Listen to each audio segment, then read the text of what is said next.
As Chinese manufacturers produce more goods to meet growing domestic demand, China has agreed to scale back intervening in its currency market. Chinese Central Bank Governor Zhou Xiaochuan.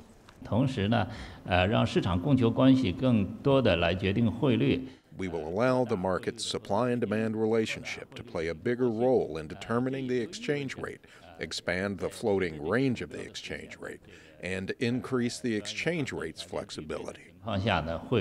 U.S. Treasury Secretary Jacob Lew says it's a win for both countries.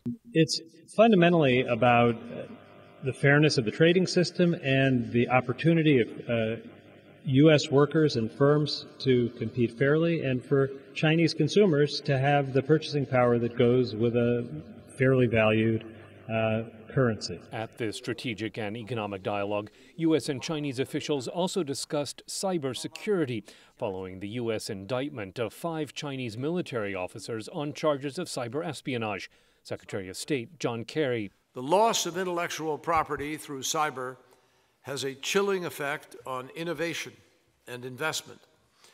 Incidents of cyber theft have harmed our businesses and threatened our nation's competitiveness.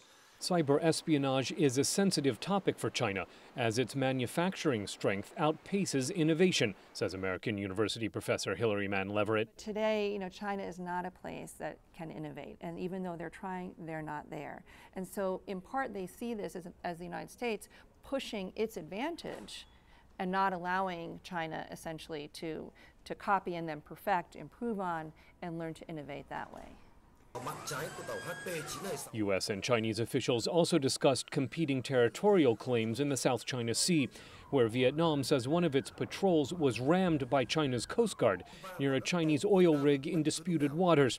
Resolving those rivalries peacefully should be part of what Secretary Kerry calls defining a new partnership between Washington and Beijing. It's not going to be defined by us carving up areas and suggesting there are spheres of influence. It's going to be defined by our mutual embrace of standards of global behavior and activity that protect the values and the interests that we have long worked by, the norms of international behavior.